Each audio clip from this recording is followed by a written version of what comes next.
किसी बादशाह का एक बड़ा ही अक्लमंद वजीर था।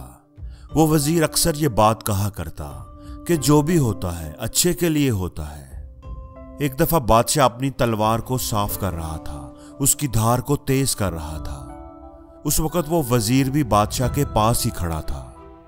अचानक तलवार बादशाह के हाथ से छूटकर बादशाह के पांव पर गिर गई और बादशाह के पांव की एक उंगली कट गई। बादशाह दर्द से बुलबुलाने लगा, उसके पांव से खून निकल रहा था। वजीर जो बादशाह के पास ही खड़ा था, फौरन ही उसके मुंह से निकला, बादशाह सलामत, जो भी होता है अच्छे के लिए ही होता है। वजीर की बात सुनकर बादशाह को तो जैसे आग लग गई। मेरी उंगली कट गई है, खून बह रहा है, और तुम कह रहे हो कि जो भी होता है अच्छे के लिए होता है। इसमें भला अच्छाई कहां से आ गई?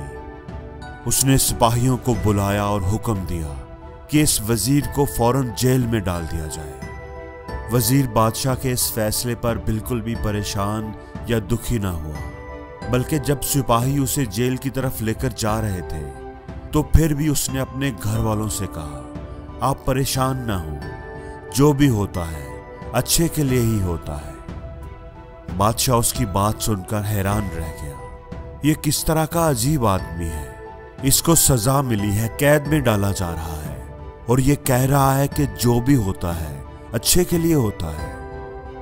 खैर, वक्त गुजरता गया। उस वजीर को कैद हुए अब तकरीबन 2 महीने हो चुके थे। एक दिन बादशाह अपने सिपाहियों के साथ शिकार करने जंगल की तरफ गया। वो और उसके सिपाही घोड़ों पर सवार थे। एक हिरन का पीछा करते करते बादशाह अपने सिपाहियों से अलग हो गया। हिरन के पीछे घोड़ा दौड़ाते हुए बादशाह को ख्याल तक न रहा कि वो घने जंगल के अंदर जाता जा रहा है। भागते भागते हिरन झाड़ियों में कहीं गायब हो गया। अब बादशाह ने इधर उधर देखा तो वो घने जंगल के अंदर बिल्कुल अकेला था और रास्ता भी भूल चुका था।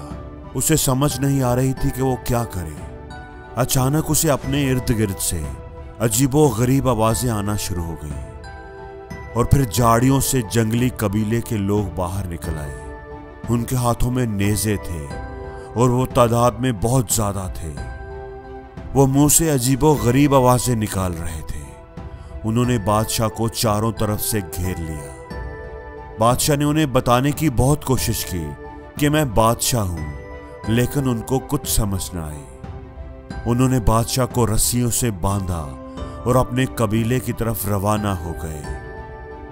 उन्हें ये खूबसूरत इंसान बहुत पसंद आया था। वो उसे अपने देवता के कदमों में कुर्बान करके देवता को खुश करना चाहते थे।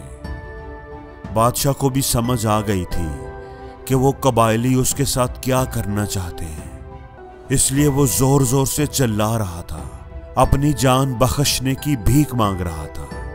लेकिन कबायलियों को इसकी बात कहां समझ आती थी। वो बादशाह को अपने कबीले में ले गए। पूरे कबीले में खुशी की लहर दौड़ गई। लोगों ने ड्रम बजाना शुरू कर दिए। कबीले में तो जैसे मेले का समा बन गया था। उन्होंने बादशाह को नहलाया, नए कपड़े पहनाए, खुशबू लगाई, फूलों की पत्तियां बादशाह के ऊपर बखेर दी। अब बादशाह को कुर्बानी के लिए बिल्कुल तैयार कर दिया गया था। पूरा कबीला ढोल की थाप पर रक्स कर रहा था। लोग खुशी से झूम रहे थे। वो बादशाह को अपने देवता के कदमों में ले गए। वहां पर कबीले का सरदार खड़ा था। उसके हाथ में तेज धार खंजर था, जिससे उसने बादशाह को कुर्बान करना था। अचानक उस सरदार की नजर बादशाह के पांव की उंगली पर पड़ी, जो कटी हुई थी। सरदार के चेहरे का रंग बदल गया। उसने अपना हाथ हवा में बुलंद किया तो ड्रम बजाने वाले रुक गए। सब लोग खामोश हो गए। इस आदमी की कुर्बानी नहीं हो सकती, क्योंकि इसमें कमी है। इसके पांव की उंगली कटी हुई है। सरदार ने अपनी जबान में कहा, अगर हमने इसकी कुर्बानी दी तो देवता खुश होने की बजाय हमसे नाराज हो जाएगा। लोगों के चेहरों पर खौफ तारी हो गया। उन्होंने जल्दी जल्दी बादशाह के हाथ पांव खोल दिए और उसे आजाद कर दिया। बादशाह अपनी जान बचने पर बड़ा खुश था। किसी न किसी तरह वो रास्ता तलाश करते करते महल तक पहुंच ही गया। महल पहुंचने के बाद उसने सोचा कि अगर मेरे पांव की उंगली ना कटी होती तो आज मैं जिंदा ना होता। और इसका मतलब है कि वो वजीर सही कह रहा था कि जो भी होता है अच्छे के लिए होता है। उसने सिपाहियों को हुक्म दिया कि उस वजीर को फौरन रहा कर दिया जाए और मेरे सामने हाजिर किया जाए। बादशाह ने उस वजीर को उसके ओहदे पर बहाल कर दिया और पूछा, उस दिन मेरे पांव की उंगली कट गई थी और तुमने कहा था कि जो भी होता है अच्छे के लिए होता है, और वाकई ऐसा ही हुआ। इस कटी हुई उंगली की वजह से मेरी जान बच गई। मुझे ये बात समझ आ गई है। अब तुम बताओ कि तुम 2 महीने जेल में रहे, कैद को बर्दाश्त किया, मुश्किल में रहे हो, इसमें तुम्हारे लिए क्या अच्छाई थी? वजीर ये बात सुनकर मुस्कुराया। हजूर, मैं आपका वजीर खास था और मैं हमेशा आपके साथ ही रहता था। अगर आप मुझ पर गुस्सा ना करते, मुझे जेल ना भेजते, तो उस दिन शिकार पर भी मैं आपके साथ ही होता और आपके साथ ही पकड़ा जाता। कबायलियों ने आपको तो आपकी कटी हुई उंगली की वजह से छोड़ दिया था, लेकिन वो मुझे कभी ना छोड़ते, क्योंकि मेरे जिस्म में कोई कमी नहीं है। अगर उस दिन आप मुझे जेल ना भेजते तो वो जरूर मुझे देवता के कदमों में कुर्बान कर देते। इसलिए ये अच्छा ही हुआ कि मैं जेल में था।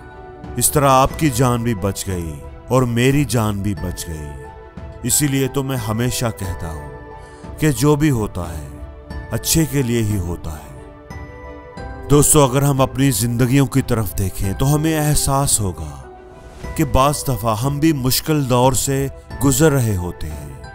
हमारे साथ भी कुछ बुरा हो रहा होता है और हम सोचते हैं कि काश ऐसा ना हुआ होता। लेकिन कुछ वक्त गुजरने के बाद जब हम पीछे मुड़कर देखते हैं तो तब हमें एहसास होता है कि जो भी उस वक्त हुआ था अच्छे के लिए ही हुआ था। वो मुश्किल, वो तकलीफ तो असल में हमारे फायदे के लिए ही थी। असल में जो कुछ भी हमारे साथ होता है हम उसको अपनी सोच समझ के मुताबिक एवेल्युएट करते हैं, लेकिन हमारी तो सोच ही लिमिटेड होती है, महदूद होती है। और उसी महदूद सोच की वजह से हम किसी वाक़े की हकीकत को नहीं समझ पाते। असल में इस दुनिया में तो हमें अपने कर्मों का ही फल मिलता है। जो दूसरों के साथ अच्छाई करता है उसको आखिर में अच्छाई और खुशी ही मिलती है, और जो बुरे अमाल करता है उसको दुख और तकलीफों का सामना करना ही पड़ता है। और अगर आप पर इस वक्त बुरा वक्त आया हुआ है तो आप यकीन रखें कि आपका बुरा वक्त गुजर रहा है और ये गुजर ही जाएगा, और आपका अच्छा वक्त आने वाला है। कुदरत आपको अच्छाई की तरफ लेकर जा रही है और कुदरत आपको हमेशा अच्छाई की तरफ ही लेकर जाती है, ताकि जो बुरा वक्त आपने गुजारा है उसका अच्छा बदला आपको दिया जाए। हमेशा याद रखें कि अगर कोई तकलीफ आपको मिलती है तो आप यकीन रखें कि वो तकलीफ वक्ती है। उस तकलीफ का बदला आपको अच्छाई की सूरत में जरूर मिलेगा। आपके साथ अगर कुछ बुरा भी हुआ है तो याद रखें कि वो अच्छे के लिए ही हुआ है। और जिंदगी में हर रोज कुछ नया सीखो, नया सोचो, नया करो, लर्न करो।